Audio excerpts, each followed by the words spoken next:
It's my feel-good breakfast show.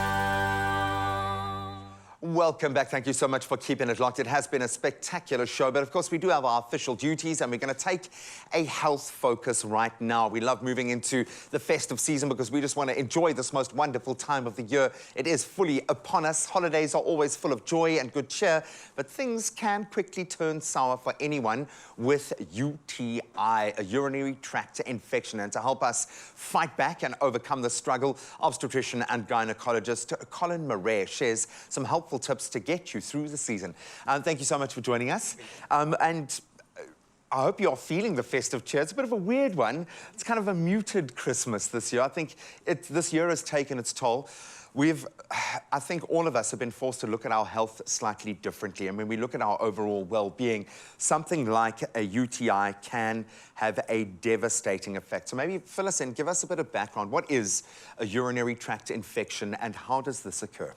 Yes, of course, urinary tract infections means an infection in the entire urinary tract. Okay. Most commonly the bladder and the small pipe leading from the bladder to the outside. But it can also spread up to the kidneys and the urinary pipes beyond that.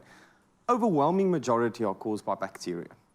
Contrary to popular belief, women don't get urinary tract infections from visiting bathrooms or public restrooms. Okay. It's bacteria from our own skin and predominantly our gut, bacteria called E. coli that can give you gastrointestinal symptoms, due to the predominantly then closer area, get its way into the sensitive, normally sterile area and cause infection. Predominantly women, only women, urinary tract infection, are men susceptible? No, women are the majority. It's got to do with anatomy. Yeah. Women's urethra, the pipe leading from the bladder to the outside, is much shorter, and the proximity to the anus means it's more colonized frequently. But men do get bacterial infections or urinary tract infections that actually need investigation.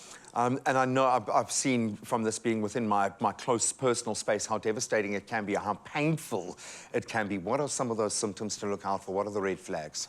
As the infection takes its hold, it starts causing inflammation in the bladder, which causes the pressure symptoms and the pain and the inflammation.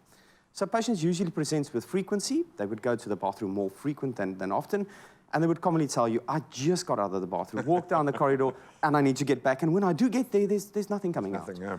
Those are the most common symptoms. Most people confuse the burning sensation with urine with urinary tract infections. And although it's one of these symptoms, it's something that it's not always linked to urinary tract infections, and other things can also cause them. Hence the need to get the advice of a professional. When do we know that it's time to go and speak to our doc? High fevers above 38, cold fevers, so these swinging high and low and high and low, pain spreading up the lower back towards the kidneys on the left or the right, which usually indicate that this infection is now spreading into the higher tissues. Other predominant groups, like we mentioned, men, of course, sometimes, most of the time needs infection in further investigation. And then importantly, women with infections more than twice in 6 months or more than 3 times in a year. Okay. You should start thinking, why is this happening? What can we do to prevent? Can we prevent? Can we be preventative in this approach? And how do we treat it? What do we do? Of course, I think the predominant thing is women, and due to the anatomy, most of our prevention is in that regard. So, as always, avoiding women wiping front to back, consuming more fluids, and urinating more often. I think with our works and our environment these days, women would spend a lot of time in front of a computer and avoid going to the bathroom because it's spending time, but that leaves the urine behind, causing infection to take its hold more often. Taking breaks. Yeah, so these common measures, drinking more fluids, urinating after intercourse, and being more health conscious in that way. If you get more than 2 or 3 infections in a year, we have to start asking the question, why? Do you have diabetes or any other immune suppressing condition that would predispose you to these infections? And for instance, our menopausal women might have estrogen deficiency in the area, causing bacteria to get in easier. Okay. So simple cream might prevent the infection.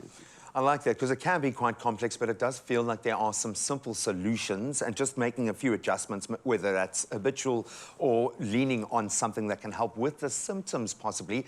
Is there anything we can reach for if we want to address how we're feeling in that space, as opposed to just treating, obviously, the infection? A lot of the work in this regard, the theory rests on using urinary alkalizers like CITRO soda, for instance.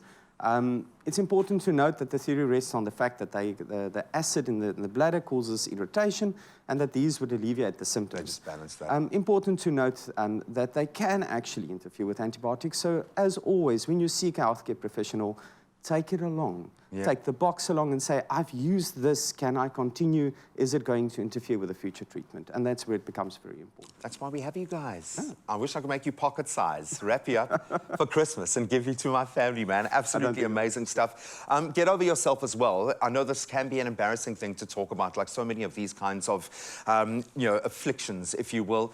Talk about it, seek the advice of your doctor, speak to a health professional, even your pharmacist if you've got some of those questions. But I love that. If you're going to go on anything, take it with you to your doctor, show them, include them in that process. There is help for the symptoms, and there are certainly ways that you can prevent this, whether it's changing a habit or just changing your mindset. But luckily, we've got people to lean on. Doc, I'm going to say it, Merry Christmas, my friend. You too. It's almost time, but hopefully this has helped you just a little bit.